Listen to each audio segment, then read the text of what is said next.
Hello everyone. దేవుని వాక్యమును చదువుకోవడానికి ఆ దేవాది దేవుడిచ్చిన సమయమును బట్టి మన దేవునికి కృతజ్ఞతాస్తుతులు చెల్లించుకుంటున్నాను. సామెతలు గ్రంథం నుంచి మొదటి అధ్యాయమును చదువుకుందాము.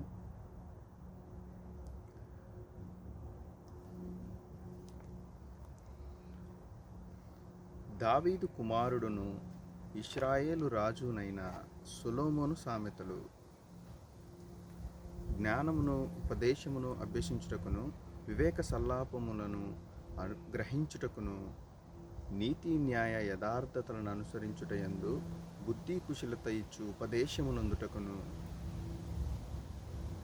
జ్ఞానము లేని వారికి బుద్ధి కలిగించుటకును యవనులకు తెలివియు వివేచనయు పుట్టించుటకును తగిన సామెతలు. జ్ఞానము గలవాడు విని పాండిత్యము వృద్ధి చేసుకొనును, వివేకము గలవాడు ఆలకించి నీతి సూత్రమును సంపాదించుకొనును.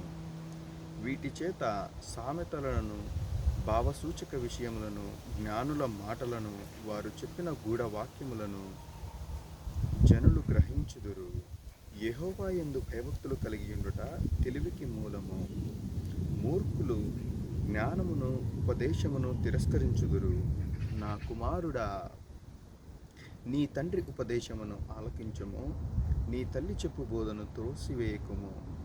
అవి నీ తలకు సొగసైన మాలికయు, నీ కంఠమునకు హారములోనై ఉండును. నా కుమారుడా, పాపులు నిన్ను ప్రేరేపింపగా ఒప్పకుము. మాతో కూడా రమ్ము, మనము ప్రాణము తీయుటకై పొంచియుందము. నిర్దోషి అయిన ఒకని పట్టుకొనుటకు దాగియుందము. పాతాళము మనుషులను మృంగివేయునట్లు వారిని జీవముతోనే మింగివేయుదము.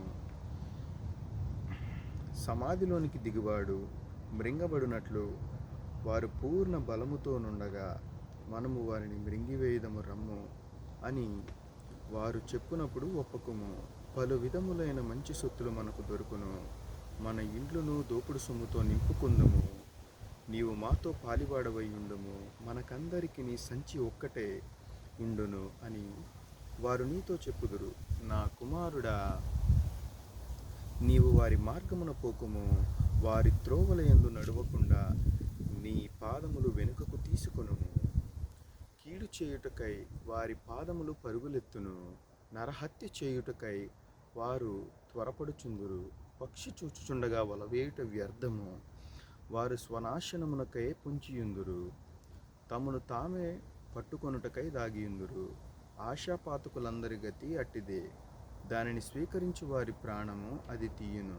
జ్ఞానము వీధులలో కేకవేయుచున్నది, సంత వీధులలో బిగ్గరగా పలుకుచున్నది. గొప్ప సందడి గల స్థలములలో ప్రకటన చేయుచున్నది. పురద్వారములలోను పట్టణములోను జ్ఞానము ప్రచురించుచు తెలియజేయుచున్నది. ఎట్లనగా, జ్ఞానము లేని వారలారా, మీరెన్నాళ్ళు జ్ఞానము లేని వారుగా ఉండగోరుదురు?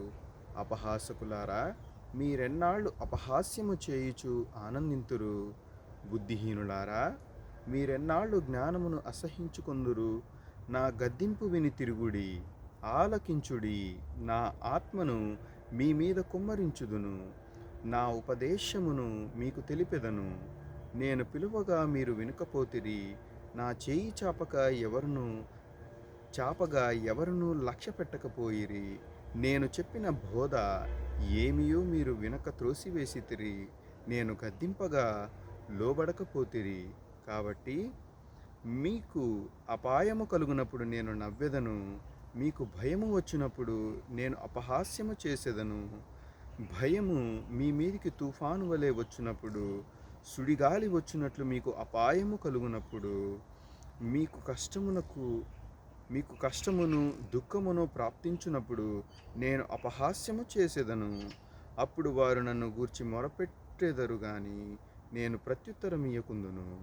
నన్ను శ్రద్ధగా వెతుకుదురు గాని నేను కనబడకుందును.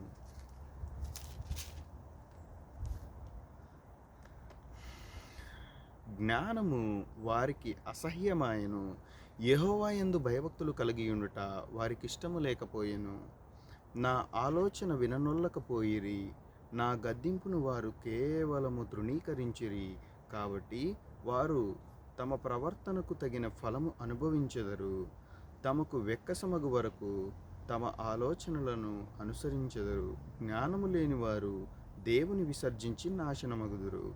బుద్ధిహీనులు క్షేమము కలిగినదని మైమరచి నిర్మూలమగుదురు. నా ఉపదేశమును అంగీకరించువాడు సురక్షితముగా నివసించును.